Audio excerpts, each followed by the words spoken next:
right, everybody. How about your feet? Let's finish the year strong. Come on. Arms up. Come on, Victoria. Repeat after me. I was born a champion. I was born a champion. Woohoo!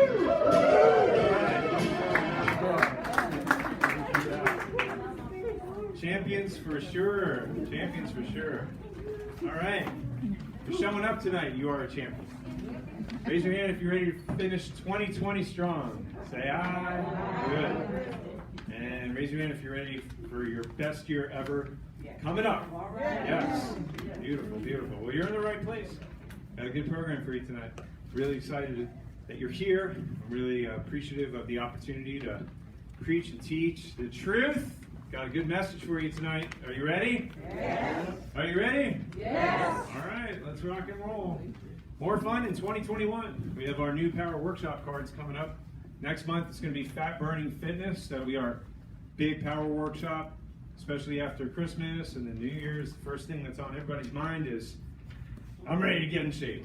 Burn all this holiday stuff off, right or right? Yes. So we'll be right on time for that. You can mark your calendars for next month and have something special.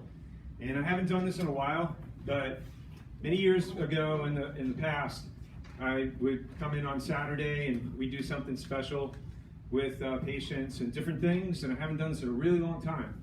But the Lord put it on my heart that maybe this would be a great way to get a little closer with some of you guys with some of the needs that a lot of you might have asked, wondering about home care, wondering about what you can do to make your spine 10 times stronger. You want to have your best year ever, not just your healthiest year ever. You don't just hope, wish, and pray. You plan and you schedule it. And when that happens, when you learn how to do that properly with the right technology, you're much more likely to see that come to fruition. So I'm going to share with you a few of my little tricks, tips, secrets. Call it early bird with the doc, and it's a little bit early, but not too early. 7:45 on a Saturday. It's the second Saturday, and it's going to be a small group. Maybe you're interested, but this is going to be for some of you guys who really want to take your life to the next level. And if you are going to be here, bring a little roll-up mat or a towel with you, because these chairs won't be here. And I'm going to be in workout clothes. And it's going to be very casual, and staff isn't going to be here, and we're not using a PowerPoint. It's going to be good old-fashioned flip chart type of stuff. Really more of a fireside chat. Okay, so this is going to be hardcore stuff that really is going to be a catalyst to help you get where you want to go if you're ready to go to the next level with your life, with your health. So I don't know about you guys, but I feel like a cat sometimes, like 9 lives. I've got a spiritual life, got a family life, I have a social life, right? I have a financial life, I have a hobby life. How many of you guys have like all these different aspects of your life? And you're like, man, I really need to work on the financial part of my life, or I really need to work on the spiritual part of my life, or I really need to work on the social part of my life, or I want to spend more time, like Ricardo on the racetrack with my hobby life. You're itching. Like I really wish I could do this. I want to do that. Well, again, it's not a wish, hope, pray thing. It's a schedule it thing, right? So if you are, again, this is what we're going to be doing. I'm going to show you exactly how to unpack all these things, put it together, so you have a dashboard to look at, and as the weeks go on with your year, you're moving closer to where you want to be with your best year ever. Does that make sense? Yeah. So, again, it may not be for all of you, but if you're serious about it, I'm only going to take a handful of people. So put your name. There should be a registration list up front by now, at least if there is one. If there isn't one, Deborah can make one real quick. There should have been one, but put your name down. Save yourself a spot, because, again, we're only going to take the first 12 people. All right, so 2020, it's been the best year, and it's been the worst year. So how else can we summarize it? But we know that God is in control, and we know that nothing happens without a reason. So I can actually say that this has been a crazy year, but it's definitely been, for me and for a lot of people that I know, the best year in a lot of different ways. But nonetheless, it's a year been full of stress. And so you look at all the pictures there, and that just says it all. Whatever you can think of, this world is a crazy place right now, isn't it? We've got stress. And what does stress do to your health? Make it stronger or weaker? Weaker. Even without COVID, if we come into this season, this is where we tend to see more colds, flus, heart attacks, suicides. So it's a really dangerous time as we come into this part of our life. And I want to talk to you about germs, and sickness and disease while we have this whole COVID thing on our minds and where it comes from and how much you should worry or maybe shouldn't worry. I want to tell a story, a contrast between a not so healthy individual and healthy individuals. Because basically when this whole COVID thing started, we were told by leading epidemiologists that everybody's going to be exposed to it and everybody's going to get it. And most of us will have it and we won't even know it because our immune systems are going to deal with it. For healthy people, that is the case. So I heard from one of a close brother of mine that his daughter is up in school and it's her first year. So is the first year not stressful? Very stressful. They don't call it, you put on the freshman 15. Well, I think this went to the freshman 30. And his school is it's very stressful. What does that do to your immune system? It makes it weaker. And then when you're up there and you're used to mom cooking for you all the time and you don't do that, what's your nutrition going to look like? Pretty poor. Where you're studying, taking all these classes, are you going to have time to exercise? No.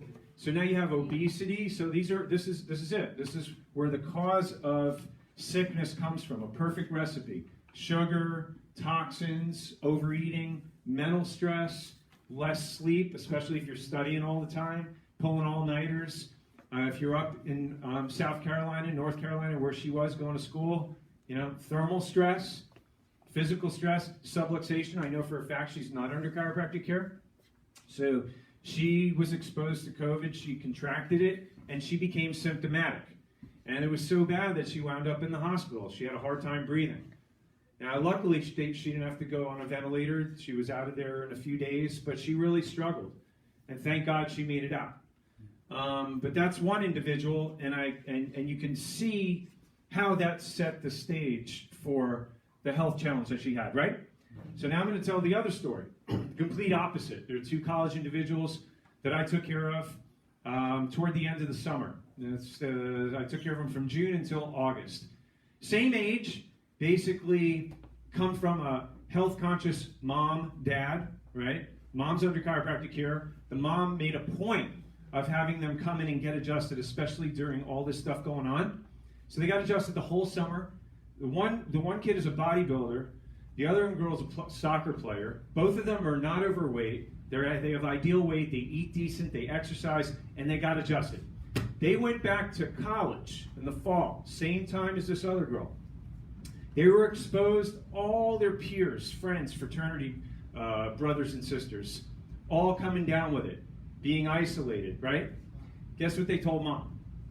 We're the only ones who didn't get test positive or come down with this, and we know it's because of the chiropractic care. Yeah, because they were eating good and they were exercising, doing all that before, but this was a true testament and a story. A tale of two different types of students. Now these are just students. Does this not apply to adults also? Does this not apply to adults also? Yeah. So when it comes to germs and the cause of disease, you have to understand that germs are not the cause of disease. They're only opportunistic vectors. And what does that mean? They will only take advantage of your body, your health, if given the opportunity. Yeah. So if you run yourself down, if you're stressed out, if you're not eating good, if you're overweight, all the stuff that we already know. It's so obvious to us, but we don't think about that. We just watch the news and we think about cases spiking and people dying and this and that, and we don't stop and just realize for a moment that we don't have to be super anxious about this if you're taking care of yourself. When's the best time to start taking care of yourself? Now? Yeah, don't wait for something. So all that is the cause, and then that's the effect. What you see, coughing, sniffling, sneezing, aching, flu, inability to smell, taste, all of that stuff. And that's no different than a garbage can, full of flies. Does the garbage cause the flies? Or do the flies cause the garbage? You know the answer to that. If you have a clean garbage can, are you going to have flies? No. Why? Because there's no business for them there, right? But if you got a garbage can that's full of garbage, and you never take it out, you never clean it up, what are you going to get? Flies, maggots, ants, roaches. Now, the medical approach to that, and as an analogy, would just be to take antibiotics or Raid, or a can of spray Raid on that, kill the bugs. But is that correcting the cause of the problem? No. And that's how we're looking at this. That's how most people buy into the outside-in philosophy of disease treatment. So you're sick, you're coughing, you're sneezing, you're aching, you've got all this going on, but if you contract COVID or you have a virus or you have the flu, is that the result of a lack of a vaccine? Do you get sick because of a lack of an antibiotic? No. It's silly. It's a stupid question. But again, when do we start using common sense to bring sanity to this world? Because we're being led around by our noses with people who have a trail of green that they need to create. So that's you and me. So you guys know, and I'm not preaching to the choir, because if we know this and that's the truth, who else are we going to let get hurt and injure themselves? Okay? With great knowledge comes great responsibility. I want you to leave here tonight empowered, certain, understanding of how you're going to take care of yourself, but also how you're going to leave this community better than we found it. Because you've got the truth. And that's what we're learning tonight, right? Symptoms are the cure. So, again, allaying our fears. Letting go of the past of what your friends taught you, or maybe your parents taught you, or whatever you see on TV. Coughing, aching, sneezing, fever. They're what? They're good for you.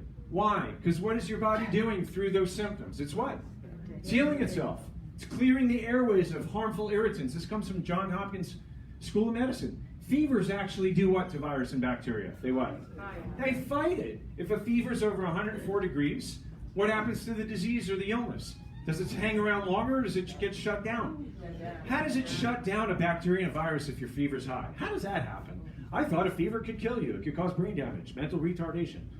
No! Open up a physiology book. You know, it's just amazing how we just rather listen to the news than go on the internet and find a source of truth, right? You open up a physiology textbook or open up the internet and look up what the purpose of a fever is. At 102 degrees, bacteria die. They're immobilized in elevated body temperatures. At 103 degrees, viruses die. At 104 degrees, your body makes something called interferon, interleukin. You know, they give you interleukin at people who have cancer and AIDS in hospitals. They give you a shot of interleukin at the cost of $5,000, $10,000, and your body makes that automatically if you don't interfere with the healing process. Hello? Yeah. So is there something to be said for letting these things run their course? Is there something to be said for the symptoms actually good for you instead of harming you? How many of you remember that? If you're a patient of mine, this is not the first time you've heard this, right? But you ask yourself this question. Don't tell me the answer. I just want you to challenge yourself to see if you're growing educationally. Just like we want spiritual growth and physical growth and mental growth, challenge yourself. Answer that question. If you've been a patient here for more than a year, 2 years, 5 years, how many times have you taken a Tylenol? How many times have you had an antibiotic? How many times have you had a flu shot? I don't love you any less, but if what we're talking about makes sense, does continuing to do the same thing that you always did before you learned this make any sense? No. Where comes the time where we change? We actually apply what we learn. Information is important, but application is even more important. By the way, is there a time and a place to take medication or have surgeries? Of course there is, yes. In life-saving emergencies. But what I'm talking about, 99% of the time, that's not the case. Right. Especially if you're proactive in practicing good health habits all of your life. Very rarely will you run into that, and especially if you let things like this run their course. You'll let your body take care of itself, and you'll wind up with far more problems than if you meddled with it in the first place. Make sense? Yeah. Okay. So, you might have a copy of this in your handout here, but 6,000 person study, a landmark study. Why is it landmark? It was published in a major medical journal that just came out, and it showed how there's basically no benefit to wearing masks. So I'm gonna let the news reporter kind of give you the story on it. All right. So.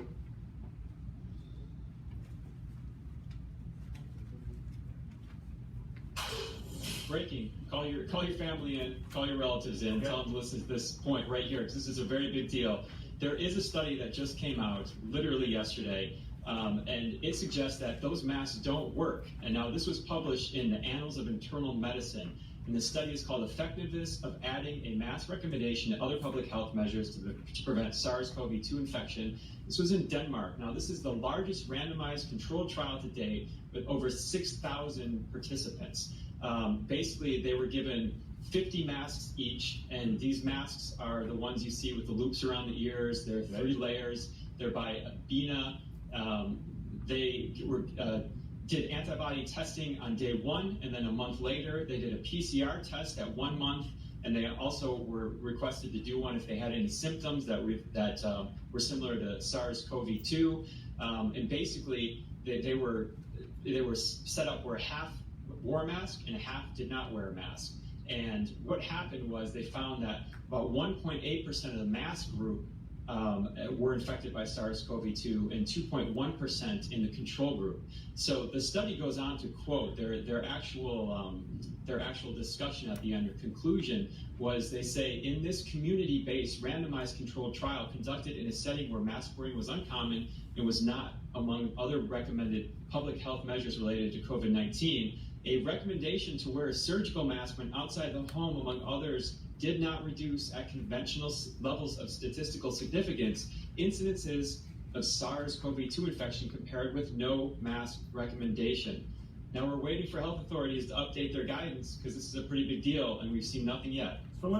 So they were hesitant to publish in that medical journal. It was presented to the Journal of the American Medical Association and one other journal, and they didn't want to publish that. They didn't want people to know that, because that means that they would have to backtrack. They would have to take back a lot of the things that you've been hearing from the CDC and the ordinances and whatnot. Okay, so what does that mean? Where do we go from here? That's just a preliminary trial. What do you think is going to happen from here? Nothing. No, we're still going to have the mask ordinances. Nothing's going to change. We have a change of a presidential administration, and life's going to continue to go on. Is it good to know this, though? Yeah, it's good to know this. Now, you'll see me wear a mask frequently. Sometimes I have patients that just feel more comfortable, and I get it. If you want me to wear the mask to make you feel more comfortable, you don't like that it's pulled down under my nose, I'll put it up for you. But just understand how ridiculous this whole thing is. Okay? If people need to be having their hand held, or that's fine if it makes you feel better. The whole point, the whole purpose of being here is understanding and being empowered so that you don't live a life of fear. You have a life of faith, okay? You have your faith, and you understand God's laws of health and healing and how your body works, and then you have education to back it up, that you don't live your life in fear. You understand that? Now, if you're around somebody who's symptomatic and they're spraying, you can literally visually see that, spraying particles in the air, and you're a person who has a super weak immune system, maybe you're undergoing chemotherapy or something like that, maybe it's a good idea to just take every action possible. But if I'm around healthy people and you don't see me wearing a mask, now you understand why. If I walk into a room and you don't see me wearing a mask, that means I know you're healthy, and I'm not putting you at risk, and you're not putting me at risk, because the darn things don't work anyway. You already see it. Don't shoot the messenger. That's just it right there. Vast majority of those testing positive for COVID-19 are asymptomatic. Most of the people that are testing positive don't have any symptoms at all. And this is just what the epidemiologists, the leading epidemiologists were saying from day one. Most of the people are going to get it. They're going to have it, just like a flu every year. The body's going to know what to do with it, and then life goes on. But people are, maybe they're spreading it around, but who knows? Don't we live with bacteria and viruses in our bodies right now? Streptococcus, staphylococcus, they're in us right now. Germs were put on this planet and created for a reason, and that's to keep the body in balance. It has to challenge your immune system, and germs actually live in harmony with our body. Did you know that? Yeah. So your body knows how to do it. And, that's why I love when I heard, a few months ago, somebody said, "Oh no, you don't get immunity from this." it's temporary immunity. You're going to have, why? You're going to have to get vaccinated. It's like, what do you mean temporary immunity? Are you kidding me? With COVID-19, this is just another variation of COVID. COVID's been around for years and years and years and years. So there's a lot of insanity going on. And if you look at some of the stuff that's coming in from around the world, it shows you a study that looked at pregnant women admitted for delivery. 87.5% of the women who tested positive for COVID had no symptoms. A study looked at PCR tests from almost 10 million people in Wuhan, and that not a single one of those who'd been in close contact with an asymptomatic individual tested positive. What does that tell you? It tells you exactly what the CDC actually supported before they retracted and took it back, that asymptomatic people are not spreading this thing. What do we believe? It's amazing. But yet, we see the cases going out of control now. Have you seen that? Raise your hand if you've seen that. That's all you see if you look at the news. Cases of COVID going through the roof. It's worse than ever. We're going into a dark season right now. The world is ending. And now they're shutting down a lot of, again, like California, a lot of these states, these poor states, they're going into lockdown again because of the number of cases. Does this mean anything? Does this really mean that people are dying? Does this mean that this is really a pandemic? Well, let's break it down. Look, what you're looking at is a snapshot that I took from the CDC website myself 2 days ago. And you can see the number of cases now versus where it was when things started. Now, obviously, there's a lot more cases now. Why do you think that is? Yeah. More people getting tested. You guys are so smart. Everybody's getting tested. Now they're distributing the test. Everybody's testing. Of course we're going to get more positives. People are carrying this stuff from probably years ago. Every year there's coronaviruses. There's coronaviruses in the cleaning substances that we use in our house. If you had a flu shot from previous years, you got coronavirus in it. People are testing positive left and right. So they're looking at this. And the other mistake that's being made is that they're calling a positive test a case. Now, medical terminology, that's not accurate. A positive test doesn't necessarily mean it's a case. You have to be symptomatic to have a condition to be called a case. So they're mislabeling this to cause fear. The real epidemic is not the disease. The real epidemic is the what? False positives, the testing. And this is what's happening. So when they do this PCR test, what they do is they amplify the RNA. And they continue to keep making more and more cycles of this. Most of the experts say that you shouldn't need very many cycles. If somebody's positive, it shouldn't take very many cycles to come up positive. I think it was like 10, 20 cycles. But what they're doing is they keep repeating the cycles. 30, 40, 50, 60 cycles. And what a lot of these doctors are saying is that you can pretty much take anybody who's negative and make it positive if you do enough cycles on this PCR test. Did you know that? Yeah. So that's the inventor of the PCR test. He passed away last year. Carrie Mullis, he said that. What's that? COVID. No. I'm sorry. Yeah. So he said the PCR should not be used as a diagnostic test. Did you hear that? He said it should not be used as a diagnostic test. And here we are today. We're on lockdown. Our economy is being destroyed. People's lives are being destroyed. Children's livelihoods. I mean, families. Just look at what's going on here. And it's all because of what's happening with all this testing and where we're putting all our faith, which is completely inaccurate. So, same CDC website. All you do is you put in whatever you want to look at, the number of deaths here instead of the number of cases, and what do you see? This is current, guys. This is current. I looked at the news today, and it said, record number of deaths with COVID. Does that look like a record number of deaths? That looks to me like the same as it was in April and May.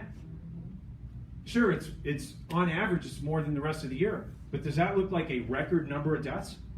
Nothing different. It's pretty much the same. As a matter of fact, wouldn't it make sense, like if we go back last year and we go into October, November, December, what do we usually see as far as the flu? More cases, more admissions to the hospital. Aren't more people during this year sick and dying during this part of the year than any other part of the time of the year anyway? And this is all getting mixed in with what you're seeing toward the end there. Meanwhile, we have more treatments to help people get out of the hospital. Look at what happened with the president. He was on his way in a number of days. And now they're starting to disperse these treatments who really need them, who are very symptomatic. And people are coming back. There's a higher survival rate. So if you look at the survival rate, and you look at the total number of deaths, again, for a pandemic, how many of you guys heard of the Spanish flu? How many people died in the Spanish flu? They estimated somewhere between 20 and 50 million. And from the research that I've done, it was a 90% survival rate, so 10%. There was a 10% death rate. That was the worst I think that they've ever seen in history, maybe since the bubonic plague. 10% is bad. So what's our death rate with COVID right now? 1%. Some say even less. We're at 14.0, less than 15 million cases that tested positive, by the way, which could be false positives, many of them, right? And even with that, 282,000 deaths, which is horrible. People dying. I know people that have died. Many of you have shared with me you've lost friends, family members, loved ones. It's horrible. It's horrible that anybody would have to go this. It's a reality. People are dying from this. But again, when we look and you see, and you put this in perspective, a 1% death rate, which they're calling a pandemic, is it reasonable for us to have such a drastic change in the way our freedoms are being compromised today because of this, because of the skewing of the numbers? And this is what's happening. They're shuffling the deck. First COVID-19 vaccine. Raise your hand if you're ready for a vaccine. Woohoo! Yes. Pfizer announced they got that one coming out, and then they have 2 or 3 different manufacturers coming out with the vaccine. Meanwhile, has any of this research been peer reviewed or published? No. You know what you call that? Fire, ready, aim. And we're going to have a lot of guinea pigs that are going to find out whether or not it was a good idea to do this. Also missing is how the vaccine fared out in different age groups. They really haven't tested it on the elderly. Wow. Who are the people, most likely to die in this pandemic right now? Another thing that doesn't make sense. On average, it usually takes 10 to 12 years to develop a vaccine, have it licensed. What about the safety of it? And then the last thing is, what happens if you're really opening up Pandora's box? So they call this thing antibody-dependent enhancements, in which the vaccine enhances the virus's ability to enter and infect your cells. They have never, ever been successful with an mRNA vaccine. And now the first time we're about to find out how you very possibly, highly likely could take a bad thing and make it worse. So right now, you could go on the FDA website and you could see some of the side effects, but it doesn't matter because this is coming soon to a town near us, where Qantas is now going to step out and be the first to require mandatory vaccines if you want to get on their airlines. And before you know it, my guess is it's going to be local, domestic, Delta, and all the other airlines that we know and enjoy and do the things that we like to do. If you want to go to a restaurant or a bar in the UK right now, you need to pull out your iPhone and show on your app that you've had a vaccine. Right. In a global database, which is going to be exposing your personal information. And this is the beginning of it, guys. We're all going to, at some point here, very soon, going to be pushed to that brink, to that point, where your freedoms are going to be challenged.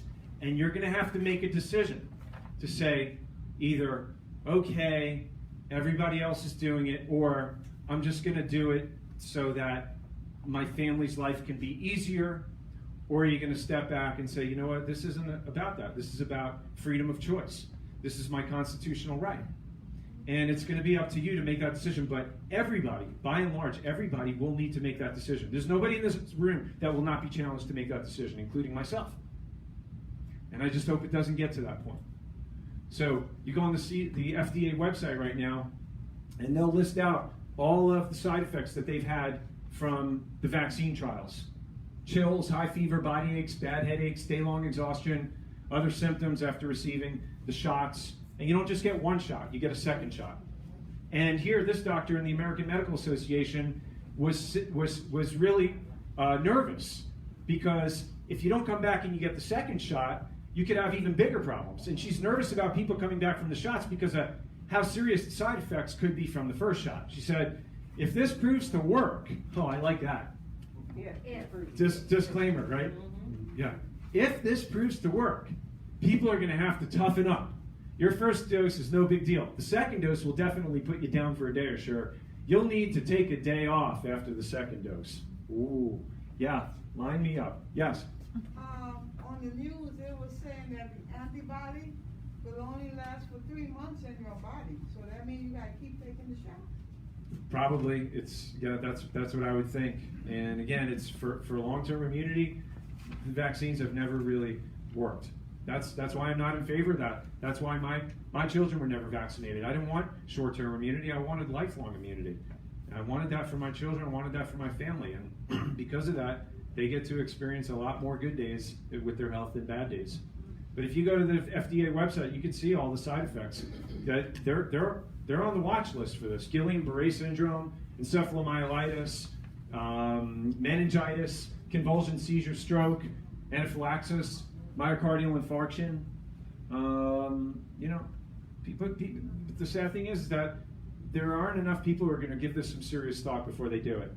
And I've heard this even from some of my patients. She's like, they want to just go on a vacation, and the only way that they could get on their cruise ship is to take a vaccine. So they're just dying for that vaccine to come out. Just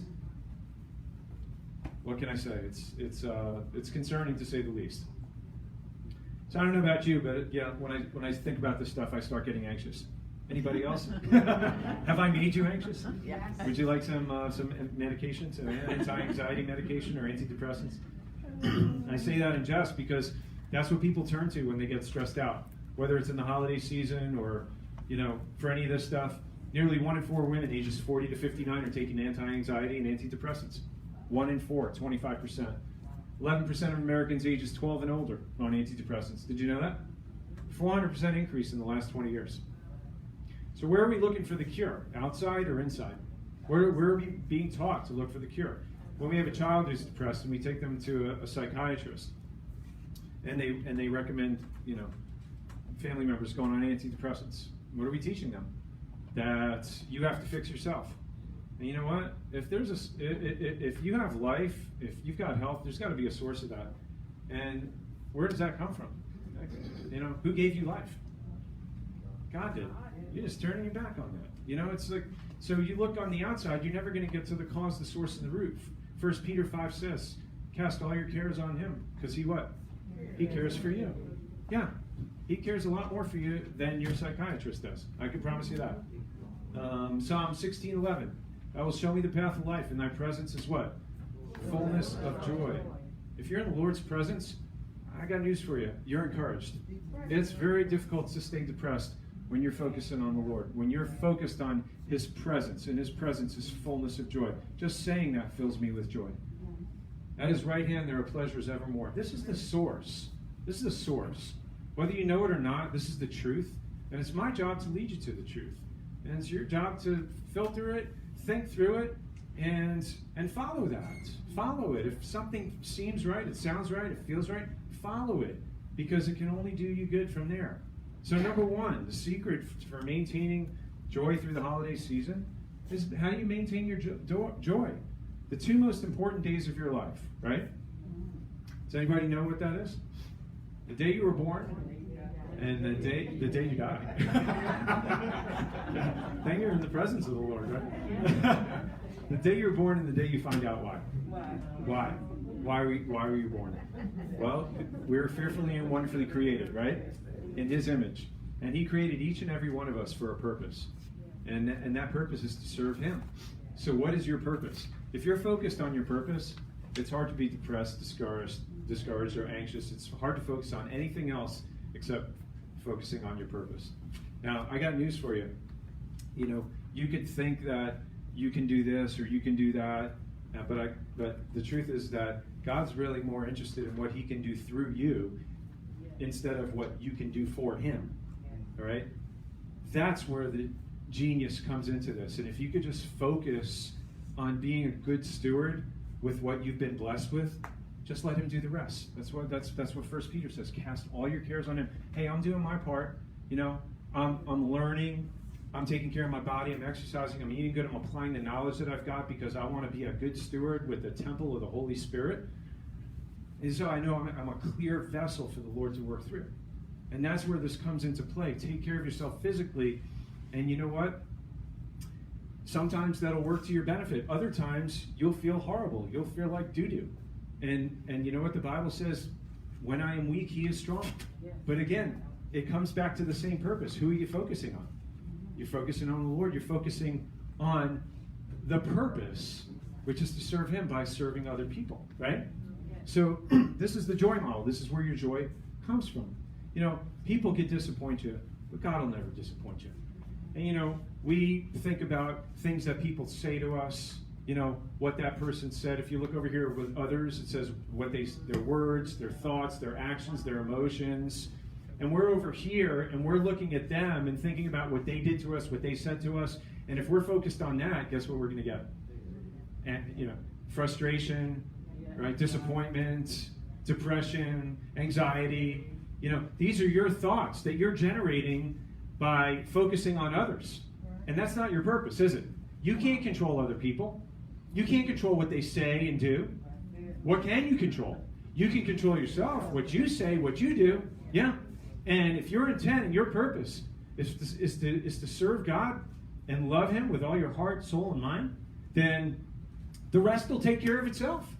The first will take care of the second. Let God do what he wants to do through you. And then you'll do the rest. So when you focus on your purpose, that's where your joy comes from. That's the only thing that you control. Your thoughts, your intentions, your actions, your emotions. Can't control anything else. Proverbs 3:5-6 says, trust in the Lord with all thine heart, and lean not unto thine own understanding. In all thy ways acknowledge him, and he shall direct thy paths. In some ways, always. That means you have to give first and foremost consideration to him and what he wants in your life, as opposed to what you want for yourself and you want to do to or for other people. And if you start your day with that, morally your compass will be always set in the right direction. Right or right? Right. So that's number one. Number two, more effective for drugs than drugs for depression, exercise. Study involved 80 adults, ages 20 to 45 years. They diagnosed mild to moderate depression. Researchers looked at exercise alone, nothing else. Here's what they found. Depressive symptoms were cut almost by half in the people who exercised 30 minutes, aerobic exercise 3 to 5 times a week. So they did that for 12 weeks, 90 days, 3 months. Cut the depression by how much? Wow. How about that? What kind of excuses do we have now? Oh, getting less and less. Brisk walk, jog, bike, swim. You know, so the gym may not be open, or you may have limited options for exercise, but you can do anything anywhere. You know, you can sit in a chair, get your arms going up and down, get your legs moving out, in and out, right? You can go for a brisk walk. You can have a stationary bike. As long as you're moving, as long as you're committed to it, as long as you understand that you're actually helping your body function at a much higher level, and this is scheduled, how are you going to feel after you exercise? You're always going to feel what? You're always going to feel better. You're going to be in a better state of mind, mentally, physically, spiritually. 30 minutes every day. More during the holidays. More during the holidays. You know, if you're going to eat, 3 or 4 pieces of pie, and your mashed potatoes, and your macaroni and cheese, let's not kid ourselves. You know, your metabolism is going to go into hibernation for the next 50 years. Get up away from the table and go for a brisk walk, right? Ask me how I know. I ate so many pieces of pie after Thanksgiving. When I pushed myself away, I was like, oh, I can't stand up. And that was a painful walk for me. That was a painful walk. So, early morning and on an empty stomach. Why is it best to work out in the morning on an empty stomach? Does anybody know why? Primes the fat-burning pump. Primes the fat-burning pump. If you eat on a full stomach, or you have some kind of sugar before you work out, you're using those sugars for fuel. If you have nothing, you're using your body's fat for fuel. Yeah, there'll be a little bit of glycogen from the meal before, but for all practical purposes, you're getting your body in fat burning if you exercise on an empty stomach. Promotes health, energy, burning, metabolism, helps keep your metabolism, and it keeps your immune system strong. Remember the story that I told you, A Tale of Two Students, right? What were those 2 people doing who didn't get it, that the other wasn't? Exercise. It's just a healthy habit of champions. All right. I'm happy for this part. I get to give my voice a rest. Come on up. Deborah, Victoria, Tamara, Elise. Everybody give our wonderful staff a big hand.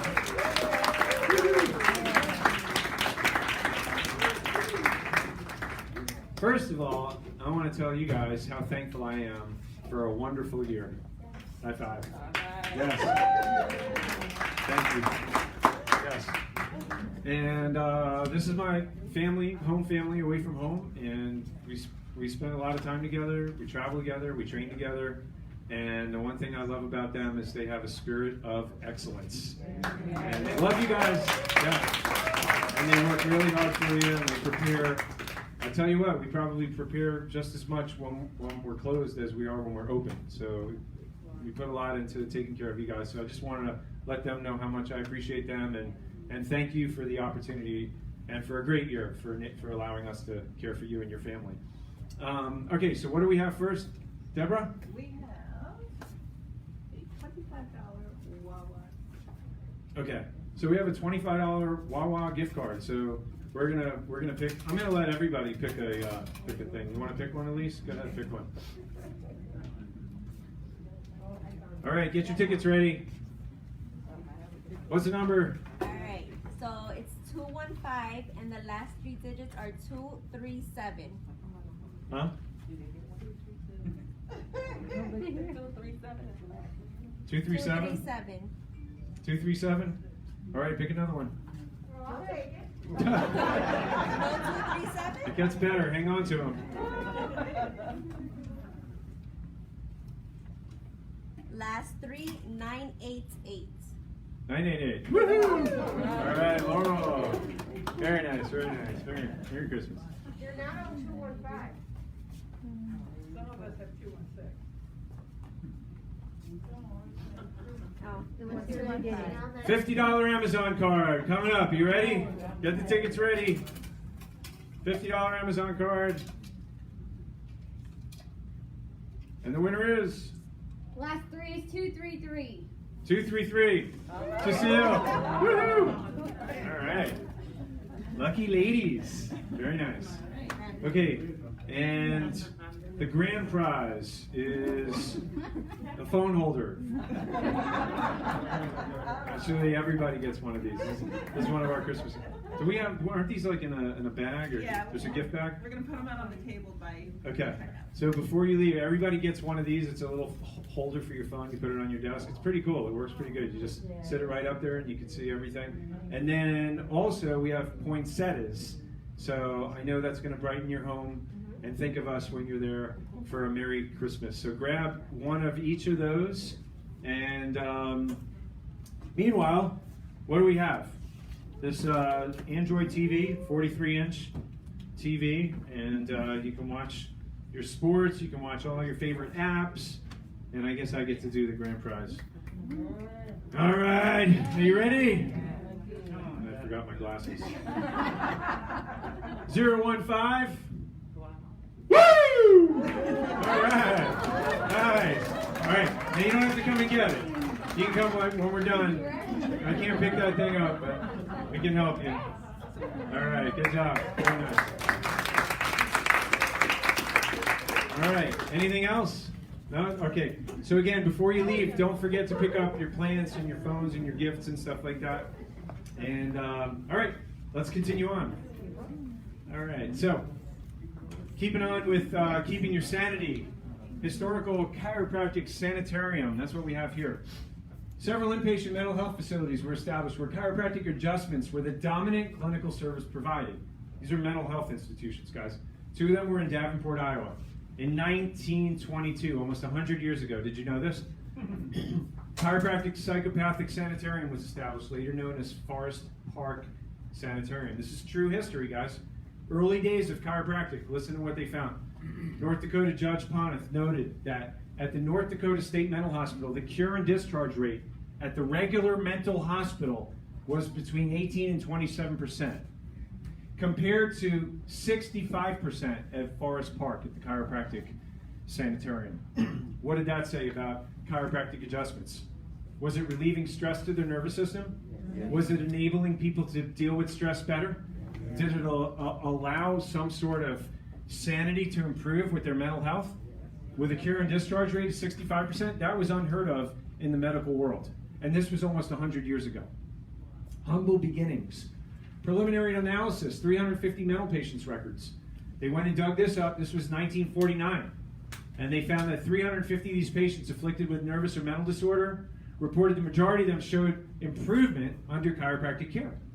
Again, what does this speak to in terms of anxiety, nervousness, depression, mental issues? What does it say when somebody's under chiropractic care? What is it doing for them? It's allowing their body to adapt to the environment better. Does a chiropractic adjustment cure depression or mental disorders? Does a chiropractic adjustment cure COVID or cancer? No. Chiropractic doesn't cure anything. But what it does is it removes the interference to your nervous system. And your nervous system is what's processing everything that you're doing right now. You're looking at me. You're hearing me. You're smelling, tasting, touch. All is that. It's all being processed through your what? Your nervous system. You live your life through your nervous system. And if there's distortion, disruption in that one system that allows you to integrate your exchange with the world, that's your physical being that's compromised. How does that affect your spiritual life? Think about that on many different levels. So when you're getting adjusted and you're getting your nervous system cleared out, you're elevating the performance of your genetic potential, of your human potential to be all that God created you to be. Raise your hand if you want to be 100% of what God created you to be. Say aye. Aye. Yes. That's why you keep getting adjusted. I've been getting adjusted over 30 years now. Right? How many of you guys have been under care for at least 2 years or more? Keep your hand up. 5 years or more. 10 years or more. 20 years or more. Jim, 20 years or more? Okay. So Josh has his hand up. 20 years or more? Yeah. So everybody turn around and say hello to my son, Josh. How old were you when you got your first adjustment? Couple of seconds. Put it this way, his umbilical cord was still attached. Okay? And then, Lord willing, he'll be standing up here 4 years from now when he graduates chiropractic school. He'll be having his hands on you.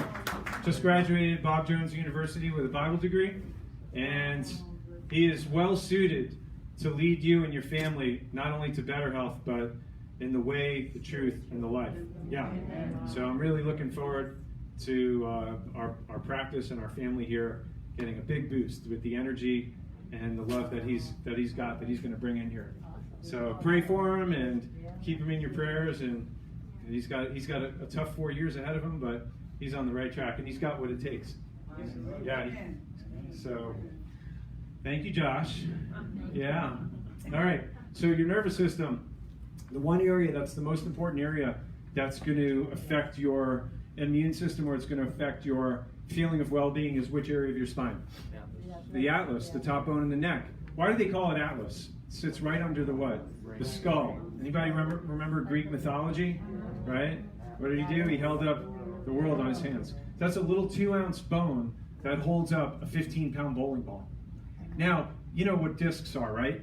You got discs all up and down your back, and those discs are firmly enrooted to the bone above and below. Those discs are cushioned. They give the spine stability, flexibility. Guess what you don't have between the atlas and the skull and the atlas and the second bone below? No disc. So what the heck holds it in place? Ligaments? Yeah, ligaments. Does that mean that the area is a little less stable than the rest of the spine? Could be, especially if you had sports injuries as a child, or you had car accidents, or falls or slips. If you have ligament damage, yeah, you got a problem up there. And so that's the area that is most frequently misaligned. And right there is a huge area, because when there's a problem at that area, look at the effects. Headaches, nervousness, insomnia, head colds, high blood pressure, migraines, nervous breakdowns. Sound familiar? Forgetfulness, tiredness, dizziness, sinus trouble, allergies. Hello?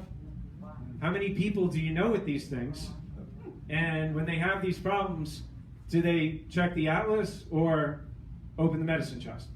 Yeah, because you're not seeing any commercials about chiropractic. You're just seeing commercials about drugs. And people are being lied to, they're being drugged to death, and it's unfortunate, and that's a big part of why, for lack of knowledge, people perish. So, subluxation is when the vertebrae go out of alignment and they interfere with the nerves, feeding off to all those parts of the body. It's like a kink in a garden hose.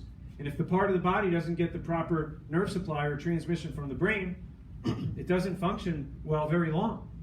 Over time, it shuts down, develops sickness and disease, and that's where you get these symptoms.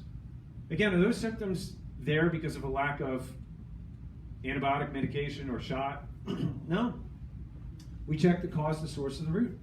Remember, if there is life in a body, if there's life in your body, then there's a source of life, right? That source of life is in your nervous system. And where there's life, there's function, and where there's function, there's healing. So the most important thing is that those nerve channels stay what? Open, yeah. So if I was to ask you, how long are you supposed to have your spine checked for to make sure you're clear? How long are you supposed to do that for? Forever, for the rest of your life, yeah. You do your part, I do my part. And everybody's on some kind of regular checkup schedule.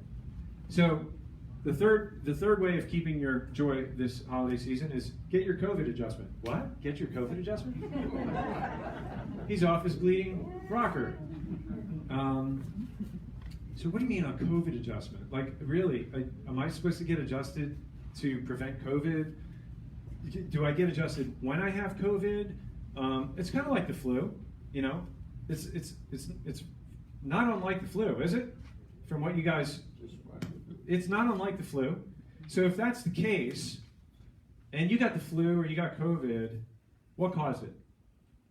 Tell me what caused it. Your immune system got weak, right? And what caused your immune system to get weak? Stress. What else?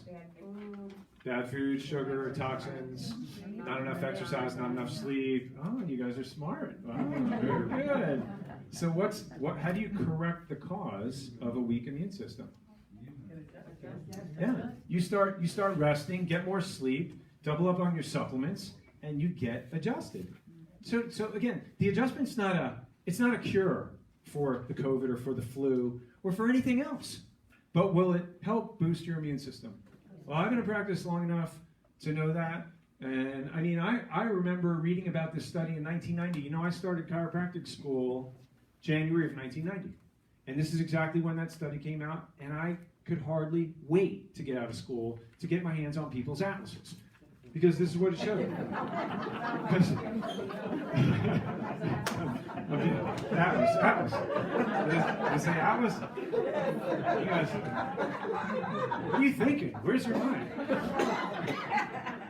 Research on HIV-positive patients revealed that those who received chiropractic care showed a 48% increase in their CD4 immune system white blood cell count. You know, this is a double-blind study. You know, they had a control group who got sham adjustments, and then they had the real chiropractic patients get real chiropractic adjustments. The patients in the control group, their immune system CD4 markers did not go up. The people who got the real adjustments, their markers went up. And I put this to the test. When I graduated, I went to an AIDS shelter, and I showed them this study. And I adjusted all those people. And I volunteered my time, and I got their medical reports back. And guess what I saw? Same exact thing. To the point where many of them actually reduced their medication, got off their medication. Yeah, completely. And we know that today, that people can be at undetectable viral loads with AIDS. I knew that years ago, and now we know that today to be the truth. So here's the question. What do you do? Like, this is what Josh knows. This is what we've always done. I have patients that have been under care for 5, 10, 20 plus years. This is what we do. You know, like, next time you get a cough, sniffle, sneeze, flu, what do you do? Do you open up the medicine chest, take an antibiotic? You know, do you go to the doctor? Do you freak out? Do you go get a chest X-ray? You know, is your body really that dumb that it's not smart enough or strong enough? Again, provided you're taking care of yourself. Okay? Provided you're taking care of yourself. This is my disclaimer. You know people, they eat poorly, they drink alcohol, right? Got a big old gut. Their A1C is through the roof, right? They're not taking care of themselves. They're eating poorly. They may be trying, but their behavior is not consistent with their goals, and maybe their blood work is horrible, right? Am I gonna say, okay, this person doesn't need observation? No, they may need observation. But to you guys, you've been taking care of yourselves. You've been under chiropractic care. You're not overweight. You're eating good. You're exercising. Getting adjusted for years. So research shows that people under chiropractic care for 5 years or more, their immune systems are 300% stronger. Does that not give you any sense of confidence to not freak out? Give your body a chance. All right? It's not going to conk out on you if you've been giving it what it needs. If you've been investing in your health account, you've got plenty on reserve. Doesn't that just make sense? Why am I saying this? I just saw it today. It's not, it happens like week in, week out. Somebody else, we're worried. You're worried. Especially with, like, younger people. It just doesn't make sense. How many of you have had something in your foot, your leg, your arm, your shoulder, right? An ache or a pain, right? And then you said to me, I got this thing going on. You think I should go to my orthopedist or my neurologist? And what's my answer? Get an adjustment. Get some time. Give it some time. Give it some time. This too shall pass. This too shall pass. If it's getting worse, yeah, maybe we'll do. Maybe it's a good idea to go get a test, X-ray, blood work, right? If it's getting worse. If it's not getting worse, your doctor will probably tell you the same thing too. Give it time. Does your body not heal itself, right? You cut your skin, you break a bone. Is it the Band-Aid or the cast that heals you? What is it? Your body has an innate intelligence, the same power that made you, that took a sperm and an egg and multiplied those cells until you popped out 9 months later. Under all of that control, that innate inborn intelligence, that same intelligence that made you, is the same power that heals you. Your body either heals or it doesn't. It doesn't heal on some days and not others. You don't wake up next week and your body's not healing. No. Again, there are times and places where you have to navigate with testing and doctors and things like that. But the whole purpose of the workshops, and keep coming back to the workshops, is to learn how to handle these situations with confidence, with sanity, with calmness, right? And many of you I've watched do this, and I'm proud of you. So keep up the good work and keep coming to the workshops. I'm so happy so many of you showed up, and just hoping it wasn't just for the prizes and the gifts. So you get your atlas adjusted. Okay, Ricardo, we tape this. I love to use this. It's an oldie but a goodie. So this patient, who I'm going to show you here, he started in 2008. He'll share with you a story. And I didn't know he was going to be here tonight, so I'm just going to show it anyway. Because remember I showed you here in the top bone in the neck, right? What does it control? Blood pressure, breathing, immune system, tiredness, fatigue, so all that stuff. So when he came in because of high blood pressure. But then what he talks about in the testimonials, how he doesn't get sick anymore, right? So I'll just go and play it. Is that right? I'll just go play it.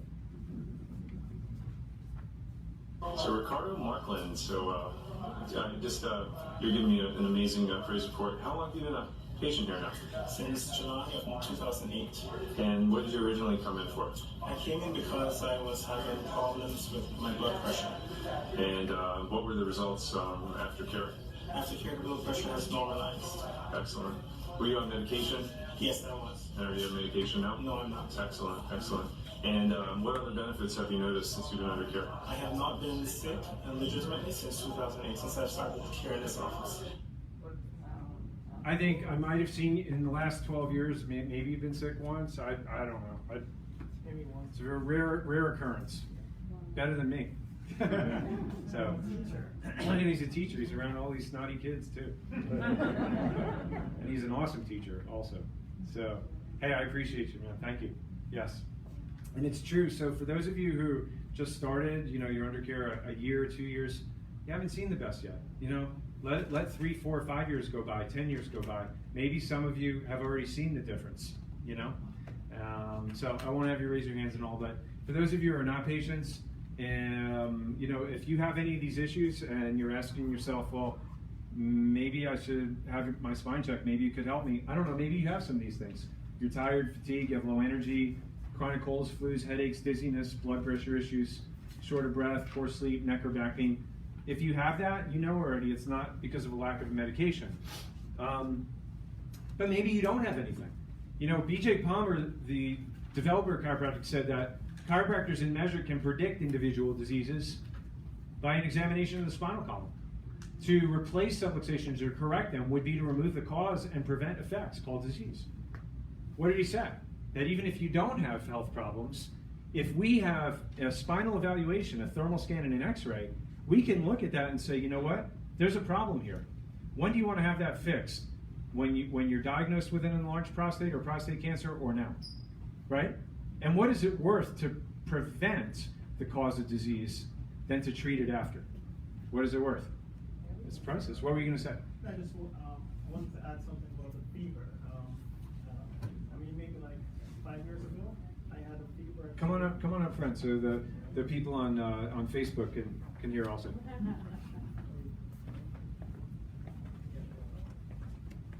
Good night, everyone. Good night.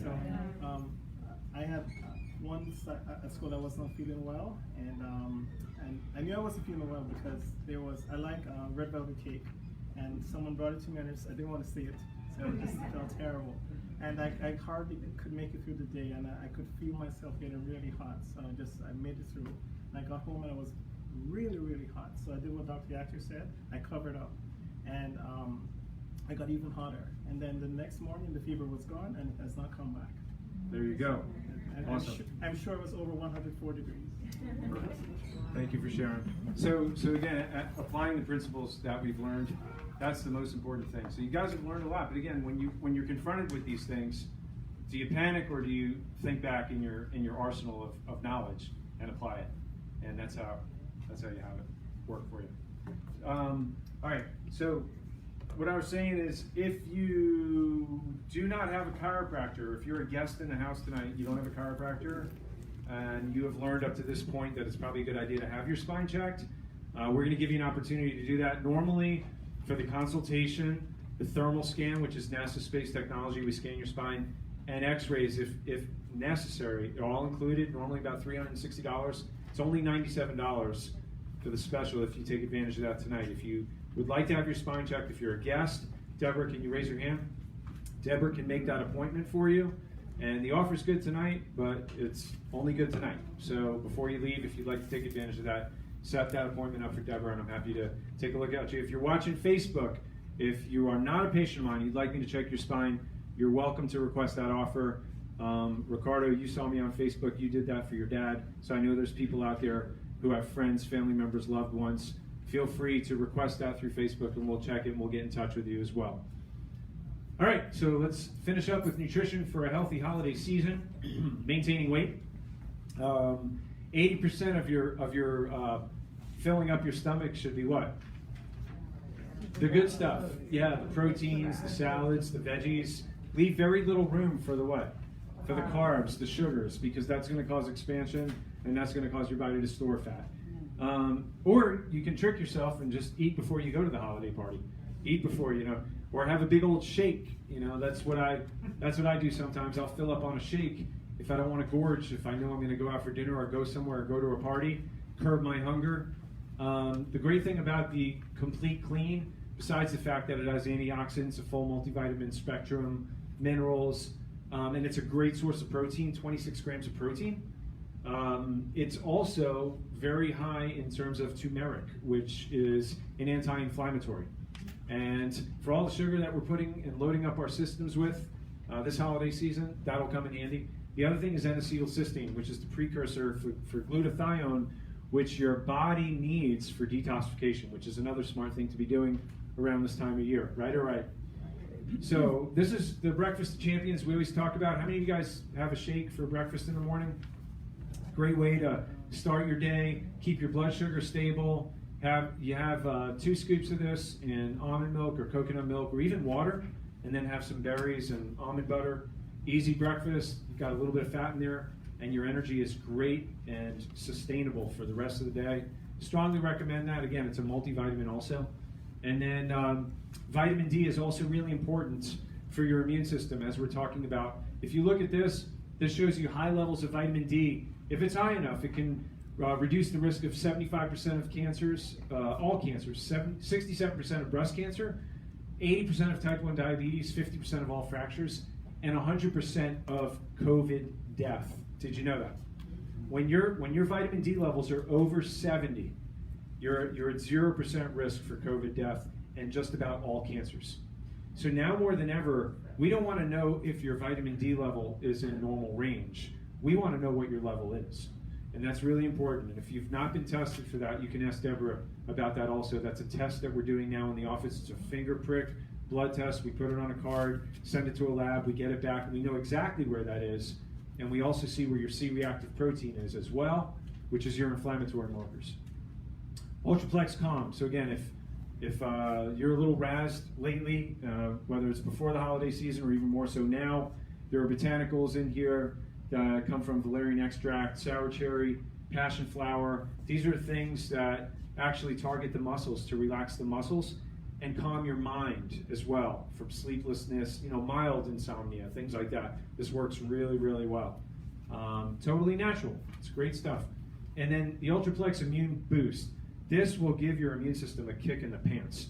And I can tell you, Deborah can testify, because whenever we fly to a seminar, I know personally, whenever I get on a plane, that airplane air knocks me out. Like, when I come back, my immune system is tanked. I don't know about you guys, but I react horribly from that. My sinuses go berserk, so my immune system takes a beating. When I started taking this stuff, and I took it before I got on a flight, guess what happened when I came back? No more problems. So now I just keep that in my luggage. Anytime I know that I'm going to fly, at the very least, I take that, and I keep some in my house too. So I know it's powerful, and I know it works, and it'll work for you for sure. So all three of those together, 15% discount. We call that our supplement suite. It's synergistic. It helps address the topics that we talked about tonight, especially your immune system and your mental health. So we all need to be in the best place and best shape possible with that. So we only discount at the workshops because we want to enable you to take advantage of the information that you've learned and actually apply it. And all the other supplements, by the way, if it's not part of the supplement suite, only because it's our last workshop for the year, 10% off of everything else. So we never do that. We're doing it tonight. Happy holidays. So that's like the big deal with that. So just, obviously we have limited quantities. So before you leave, if you would like to do that, see them at the front desk. Before you leave, I got one other thing I want to go over with you. Don't leave, because this is really cool. This is one of my favorite movie clips. And it takes place on September 11th, 2001. You guys remember what happened there, right? So if you ever saw the movie 9/11, you have Michael Pena and Nicolas Cage, and they're the two firemen that went up when the buildings were coming down, and they were trapped under the rubble, and they're dying there. And it didn't seem like 20 feet below, it didn't seem like anybody was going to hear them or see them or anything was really going to be possible to save them. But I won't spoil the story. If you didn't see the movie, I'll let you watch the clip. All right?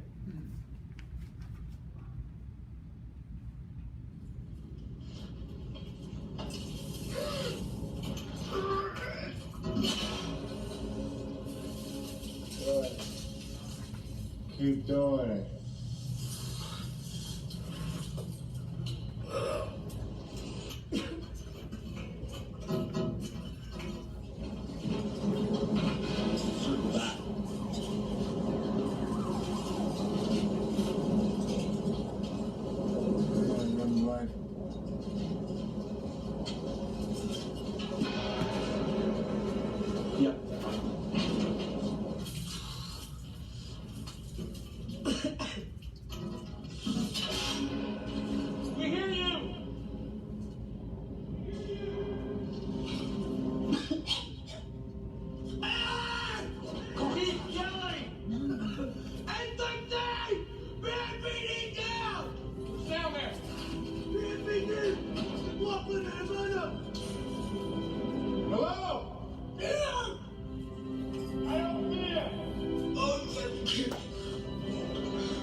Don't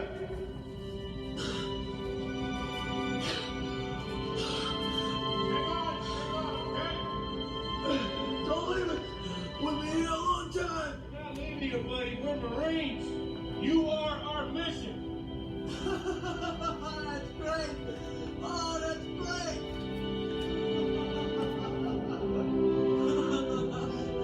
Marine, Dad. Oh, can you believe that?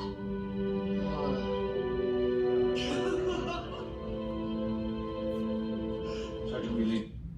Saving lives. Is there anything better than seeing a life saved like that? And I love that. You are our mission. You know, many of you in the room right now, we're kind of like those firefighters trapped under the weight of and the oppression of the lies, the misinformation, the discouragement, you know, the fear. And then somebody out of their own unselfishness heard your cry. They heard you. They heard you because they were looking, they were searching, and they were listening. They were looking, and they were on a mission to help people who need to be helped. And that's how you found us. Just out of somebody's unselfishness. You know, imagine that you had never been exposed to chiropractic. Imagine what your life would be like without chiropractic care and the freedom that it's given you to take control of your health and the health that you enjoy right now. Just imagine that. So I want to thank you for being my mission. On behalf of my staff, I want to thank you for being our mission and giving us that opportunity to take care of you guys. But let me ask you a question. Where's the mission field? Is it here? It's out there. Yeah, it's out there. Our office is out there. It's not this box here. The mission field is out there, and the fields are still white with the harvest. So I want to challenge you guys. There's a lot of people out there that are crying for help. They're hurting, they're suffering, they're in fear, they're being lied to. And my wish and my prayer is that this next year we're going to make a bigger difference. And I'm challenging you to be part of that mission. Now more than ever, we need that. This world needs sanity. You guys have the truth. I can't do it by myself. So I want to thank you in advance. I love and appreciate you guys. God bless.